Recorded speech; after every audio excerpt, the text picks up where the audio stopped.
आज की वीडियो में हम पढ़ेंगे क्लास 9 का साइंस चैप्टर जिसका नाम है force and laws of motion.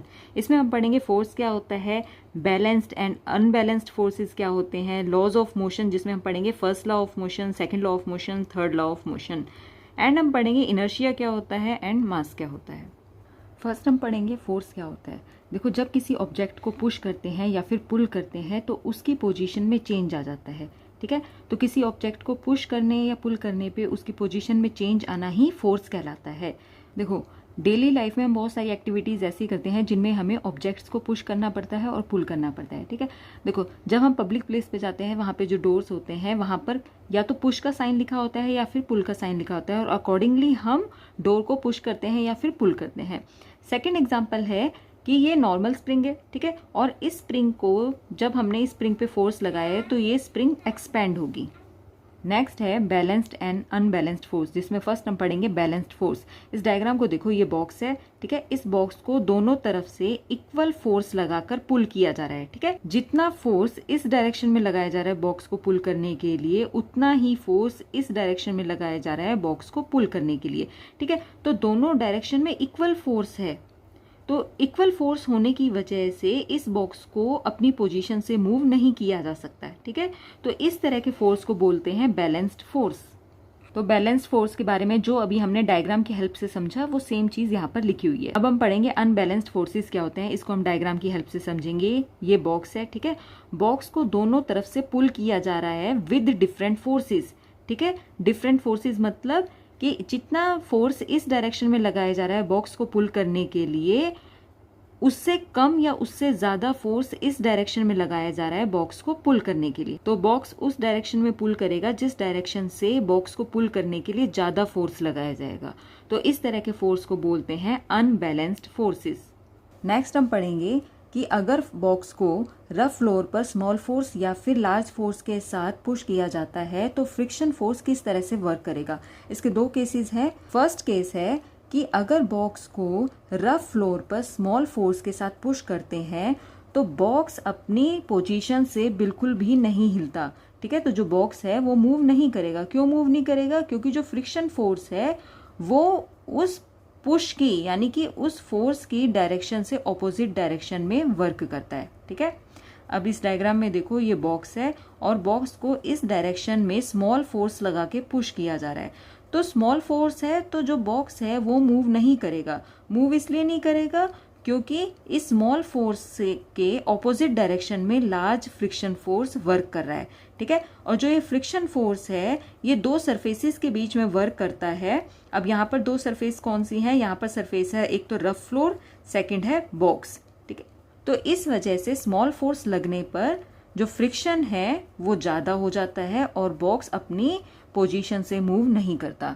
Second condition है, जब बॉक्स को रफ फ्लोर पे लार्ज फोर्स के साथ पुश करते हैं तो जो बॉक्स है वो मूव करना स्टार्ट कर देता है। इस डायग्राम में देखो, ये बॉक्स है और बॉक्स को इस डायरेक्शन में पुश किया जाता है लार्ज फोर्स के साथ। ठीक है, और जो फ्रिक्शन फोर्स है वो इस डायरेक्शन में वर्क कर रहा है, लेकिन फिर भी जो बॉक्स है वो मूव कर रहा है। वो इसलिए मूव कर रहा है क्योंकि जो फ्रिक्शन फोर्स है वो पुशिंग फोर्स से बहुत कम है। ठीक है, इसलिए जो बॉक्स है वो अपनी पोजीशन से मूव कर रहा है। नेक्स्ट हम पढ़ेंगे लॉज ऑफ मोशन। इन्हें न्यूटन्स लॉज ऑफ मोशन भी बोलते हैं। 3 लॉज ऑफ मोशन होते हैं। फर्स्ट है first law of motion. First law of motion कहता है कि कोई भी ऑब्जेक्ट अगर रेस्ट की स्टेट में है या फिर कोई भी ऑब्जेक्ट यूनिफॉर्म मोशन में है अलोंग अ स्ट्रेट लाइन, वो तब तक इस स्टेट में रहेंगे जब तक कि कोई अनबैलेंस्ड फोर्स इन पर अप्लाई नहीं होगा। ठीक है, अब देखो, कोई ऑब्जेक्ट जो रेस्ट स्टेट में है वो तब मूव करेगा जब उस पे अनबैलेंस्ड फोर्स अप्लाई होगा, या फिर कोई ऑब्जेक्ट जो मोशन में है अलोंग अ स्ट्रेट लाइन वो तब तक मोशन में रहेगा जब तक कि अनबैलेंस्ड फोर्स उस पे अप्लाई ना हो। ठीक है, अनबैलेंस्ड फोर्स अप्लाई होगा तो जो मूविंग ऑब्जेक्ट है वो रेस्ट की पोजीशन में आ जाएगा। तो ये कहता है हमारा फर्स्ट लॉ ऑफ मोशन। अब देखो, जितने भी ऑब्जेक्ट्स हैं वो जिस स्टेट ऑफ मोशन में है वो उसी में रहना पसंद करते हैं। अगर उनकी स्टेट ऑफ मोशन में किसी भी तरह का चेंज आता है तो वो उस चेंज को रेजिस्ट करते हैं। अब देखो, कोई भी ऑब्जेक्ट जो कि रेस्ट की स्टेट में है या फिर कोई भी ऑब्जेक्ट जो कि मूव कर रहा है विद सेम वेलोसिटी, ठीक है, उनकी टेंडेंसी होती है कि वो उसी स्टेट ऑफ मोशन में रहें और इस टेंडेंसी को बोलते हैं इनर्शिया, ठीक है। इसी वजह से जो मोशन का फर्स्ट लॉ है उसे लॉ ऑफ इनर्शिया भी कहते हैं। अब हम पढ़ेंगे इनर्शिया एंड मास क्या होता है। देखो अभी हमने पढ़ा इनर्शिया क्या होता है, सेम चीज़ यहाँ पर लिखी हुई है। अब देखो किसी भी ऑब्जेक्ट का इनर्शिया उसके मास से मेज़र किया जाता है। कोई भी ऑब्जेक्ट जितना हैवी होगा उसका इनर्शिया उतना ही ज़्यादा होगा और कोई भी ऑब्जेक्ट जितना हल्का होगा उसका इनर्शिया उतना ही कम होगा। नेक्स्ट है सेकंड लॉ ऑफ मोशन।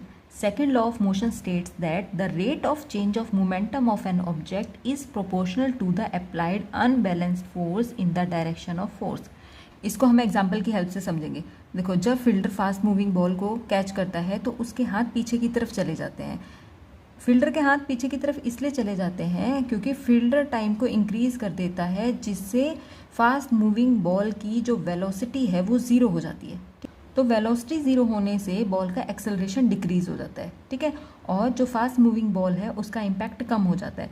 देखो अगर फील्डर फास्ट मूविंग बॉल को कैच करते वक्त अपने हाथ पीछे की तरफ नहीं करेगा तो फील्डर के हाथ में चोट लग सकती है, ठीक है, और वहीं अगर फील्डर फास्ट मूविंग बॉल को कैच करते वक्त हाथ पीछे की तरफ लेके जाता है तो फील्डर के हाथों में चोट नहीं लगेगी। अब देखो जब फील्डर बॉल को कैच करते वक्त हाथ पीछे की तरफ लेके जाता है तो उस टाइम पे जो बॉल का rate of change of momentum है वो कम हो जाता है, ठीक है। तो ये जो सब एग्जाम्पल है ये सेकंड लॉ ऑफ मोशन का एग्जाम्पल है। नेक्स्ट है थर्ड लॉ ऑफ मोशन। इसमें क्या है कि जब एक ऑब्जेक्ट दूसरे ऑब्जेक्ट पे फोर्स एक्सर्ट करता है तो जो दूसरा ऑब्जेक्ट है तुरंत ही फर्स्ट ऑब्जेक्ट पे फोर्स एक्सर्ट कर देता है। इस डायग्राम में देखो ये फर्स्ट ऑब्जेक्ट है, ये सेकंड ऑब्जेक्ट है। फर्स्ट ऑब्जेक्ट ने दूसरे ऑब्जेक्ट पे फोर्स लगाया, ठीक है, तुरंत ही दूसरे ऑब्जेक्ट ने फर्स्ट ऑब्जेक्ट पे फोर्स लगा दिया, ठीक है। ये है थर्ड लॉ ऑफ मोशन। अब देखो जो फोर्सेस हैं वो डिफरेंट ऑब्जेक्ट्स पे एक्ट करते हैं, सेम ऑब्जेक्ट पे एक्ट नहीं करते।